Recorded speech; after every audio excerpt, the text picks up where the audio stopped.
Tapi hari ini ketika kita ada di dalam dunia, firman Tuhan katakan kita ini sebagai orang asing, sebagai seorang musafir.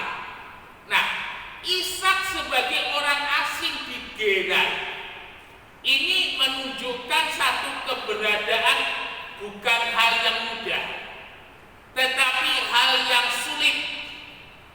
Karena Ishak harus berhadapan dengan mayoritas, Ishak berhadapan dengan kong kali kong, ya, orang-orang yang ada di Gerar. Ishak harus mampu dan kuat berdiri sendiri. Nah, suatu ketika ada kesukaran, kekeringan yang terjadi di Gerar. Secara manusiawi refleks, rupanya Abraham pernah bercerita kepada Ishak supaya kalau terjadi kekeringan di Gerar, Ishak seperti hanya Abraham mau lari ke Mesir. Bapak Ibu Saudara yang dikasihi oleh Tuhan, tetapi apa yang dikatakan oleh Tuhan, kamu tetap tinggal di sini. Ya, Tuhan perintahkan kamu tetap tinggal sebagai orang asing di Gerar. Dengan kata lain, sebagai orang yang tidak punya sesuatu yang diharapkan, sebagai orang yang tidak mempunyai sesuatu yang bisa dia lari sendiri. Aku akan menyertai dan aku akan memberkati. Bapak Ibu yang dikasihi oleh Tuhan, posisinya Ishak itu sama dengan posisi kita hari-hari ini. Ya, yang namanya kejahatan. Sampai-sampai tiba-tiba di tempat saya itu ada SMS menyediakan jasa santet, pesugihan, ya, dan segala sesuatu yang sifatnya klinik, silakan menghubungi nomor ini, ya. Dan saya tidak menghubungi karena saya masih cukup waras untuk hal ini, ya. Dengan kata lain, bahwa hari-hari ini ada banyak macam usaha orang untuk boleh bertahan hidup, untuk bisa memperoleh makan dengan segala macam cara yang tidak sesuai dengan firman Tuhan. Nah, asingnya orang percaya itu di sini. Karena orang percaya ketika menghadapi masalah yang sama dihadapi dengan orang yang tidak percaya, caranya cari solusi, caranya cari jalan keluar beda. Bagi orang yang di luar Tuhan, nipu kepepet tidak apa-apa. Bagi orang di luar Tuhan, melakukan kejahatan-kejahatan sudah biasa.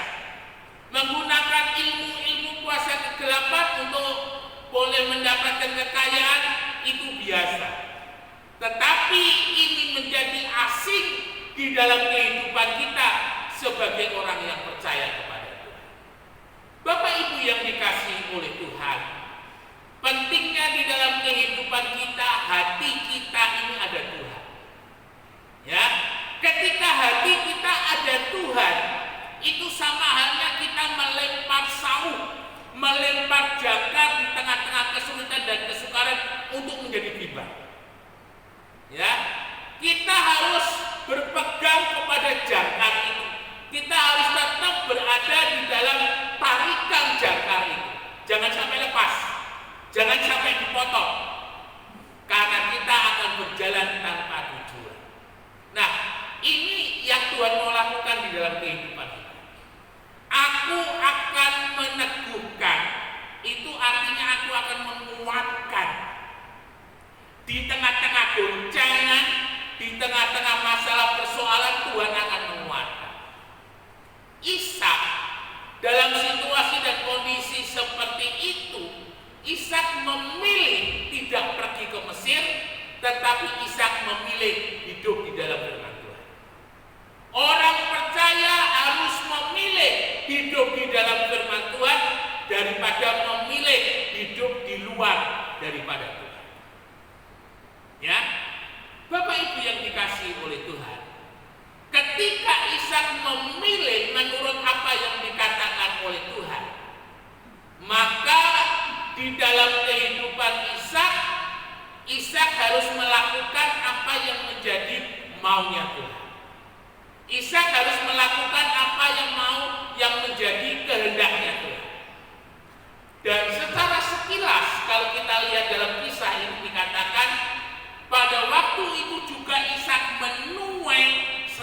kali lipat. Artinya kalau dikatakan Ishak menuai, sebelumnya Ishak menabur. Ya, dan Ishak menabur pada masa itu, pada masa kekeringan. Ini luar biasa sekali, saudara. Orang yang beriman kepada Tuhan itu orang yang optimis. Orang yang beriman, yang percaya kepada Tuhan itu tidak pesimis, tetapi dia adalah orang yang optimis. Ishak tetap bekerja, tetapi bekerjanya beda. Kalau yang dulu Ishak bekerjanya kejar untung, ya, tidak peduli mungkin dengan berbagai macam cara yang biasa dilakukan oleh Ishak atau dilakukan oleh orang-orang di luar Tuhan begitu. Tetapi ini Ishak bekerja di dalam iman, percaya, pengharapan kepada Tuhan.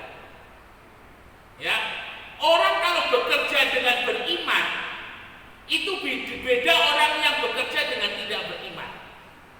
Orang yang bekerja dengan iman adalah orang yang bekerja tanpa beban.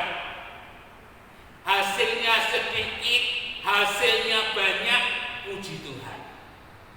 Ya, dan ini salah satu hal yang saya pakai dalam pelayanan saya. Yang dilayani sedikit, puji Tuhan. Yang dilayani banyak juga, puji Tuhan. Ya, ketika pelayanan itu secara materi membawa berkat yang besar, ya puji Tuhan. Tidak ada berkat juga, puji Tuhan. Yang penting fokusnya bagi saya seorang hamba Tuhan adalah melayani jiwa-jiwa. Saya bekerja di dalam pekerjaan Tuhan yang saya yakin upahnya itu dari Tuhan. Tidak lagi menjadi fokus di dalam kehidupan saya. Ini luar biasa yang Tuhan ajarkan dalam hidup saya. Sehingga ketika menghadapi banyak hal, ada banyak kebutuhan, ada banyak kesukaran, selalu percaya Tuhan akan menolong, Tuhan akan memberkati tepat pada waktunya. Nah, Bapak Ibu Saudara, Ishak bekerja tidak lagi kepada kuantitas, kepada hasil kerjanya, tetapi Ishak bekerja untuk Tuhan. Ya, artinya dia maksimal, dia sungguh-sungguh, dan dia percaya bahwa upah orang bekerja sungguh-sungguh itu, Rasul Paulus mengajar, lakukanlah segala firman Tuhan mengajar, di dalam melakukan segala sesuatu itu kita melakukannya jangan seperti kepada manusia, tetapi kita melakukannya seperti kepada Tuhan. Nah, itu yang dilakukan oleh Ishak. Ishak bekerja dengan tekun, situasinya sulit. Ishak bekerja dengan iman bahwa pasti ada hasil, entah kapan. Ishak tidak berpikir berapa jumlahnya, Ishak tidak pusing. Yang penting bagi Ishak dia bekerja. Nah, Bapak Ibu Saudara yang dikasihi oleh Tuhan, seperti Mazmur mengatakan, dalam masa-masa seperti itu pasti mencucurkan air mata. Artinya berat. Ya, artinya berat. Yang dilakukan oleh Ishak itu berat, tetapi Ishak melakukannya dengan iman. Dan pada waktunya firman Tuhan katakan, Ishak menuai 100 kali. Tidak menjadi alasan bagi kita sebagai orang percaya harus malas di tengah-tengah pandemi seperti ini. Selalu ada banyak cara, selalu ada banyak jalan yang Tuhan siapkan untuk kita tetap berkarya. Hari-hari ini mungkin karena panas, di rumah itu ada banyak semut. Ya, kalau semut ketika dia lewat satu tempat begitu, saya semprot dengan baygon, maka semut ini akan membuat jalur yang lain.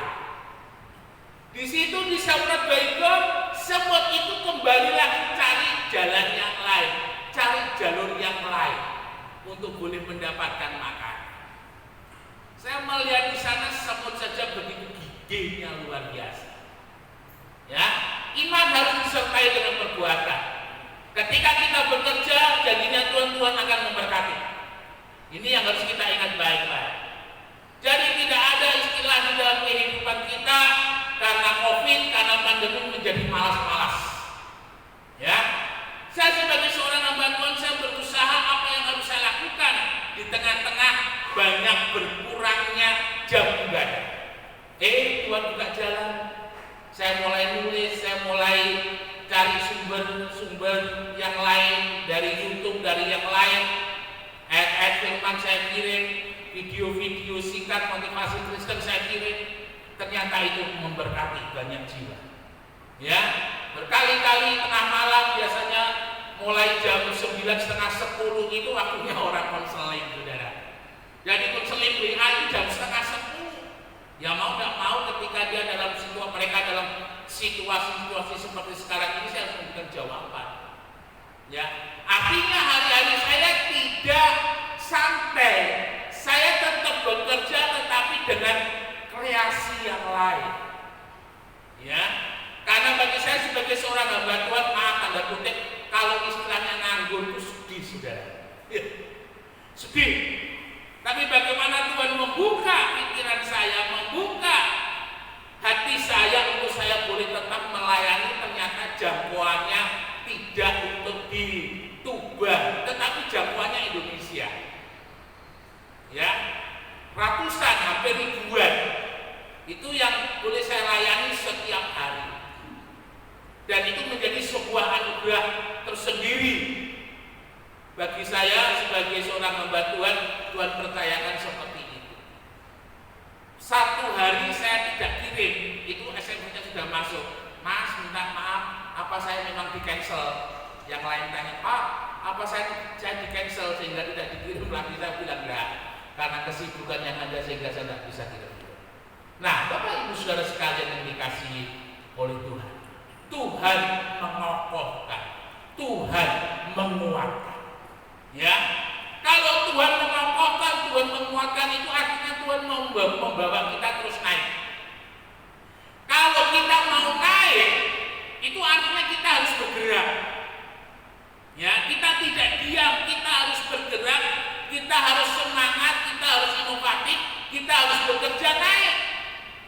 Berkatnya naik, kepercayaannya naik, pangkat kedudukannya naik, segala sesuatu yang menjadi karirnya naik. Nah, itu yang terjadi di dalam kehidupan ini. Kadang orang hanya melihat, hanya iri kepada keberhasilan orang lain, tetapi dia tidak mau melihat bagaimana kegigihan orang itu, perjuangan orang itu untuk boleh mencapai hasil yang luar biasa.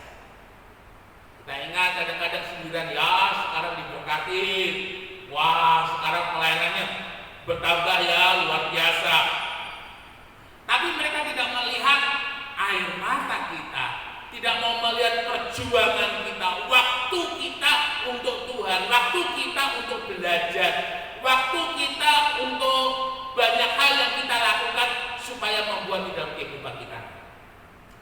Tuhan ada bersama-sama dengan kita, jangan pesimis, optimis. Lakukan kerjaan yang menjadi bagian kita dengan sungguh-sungguh. Ya, siapa yang dia bisa dipercaya pasti akan ditambahkan oleh Tuhan. Ingat perumpamaan talenta. Hamba yang punya 2 dia dikasih 4, hamba yang dikasih 5 dia jadi 10. Tetapi hamba yang punya 1 dia diam aja. Mungkin hari-harinya dia bilang, aku takut Tuhan.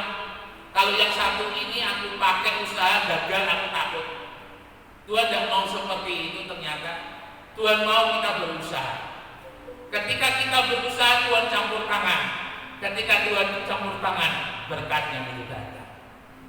Ya, terus berkarya. Jangan dengan kekuatan sendiri, dengan kekuatan Tuhan. Terus naik bersama-sama dengan Tuhan. Terus diberkati dan menjadi berkat. Kiranya Tuhan menolong, memberkati di dalam kehidupan kita semua. Immanuel, beri kemuliaan bagi nama Tuhan.